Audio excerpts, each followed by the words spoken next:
מכירים את הבלבול כשמציעים לכם מישהו וזה בכלל לא הסגנון שלכם? כשראיתי את בעלי ברגע הראשון, בכלל לא חשבתי עליו בתור בן זוג. אני חיפשתי בחור עם כיפה סרוגה. הוא היה לבוש בגולף ובלייזר, החזיק סיגרה ביד, ויכולתי להגיד בפה מלא, זה לא הסגנון שלי. הוא המשיך להתעקש ואמר שיעשה שינוי. למחרת הוא שם כיפה והתחיל לשמור שבת. ופתאום, כשהסתכלתי עליו, ראיתי מישהו אחר לגמרי. נפתח לי הלב. היום שאני שטחנית, אני מאוד משתדלת שגם בחיבורים שאני עושה, יהיה את המשהו המחבר.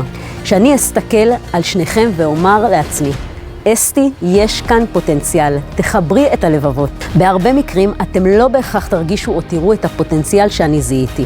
ולכן ההמלצה שלי, ללכת לדייט הראשון.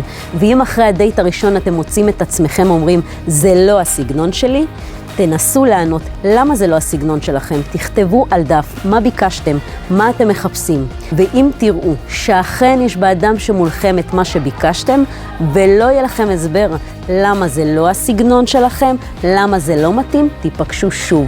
ואם הוא לא דוחה אתכם, שוב ושוב עד שיפתח לכם הלב ותרגישו שזה מה שחיפשתם. אז נכון שלפעמים אתם מדמיינים משהו מסוים ואני מציעה לכם משהו קצת שונה.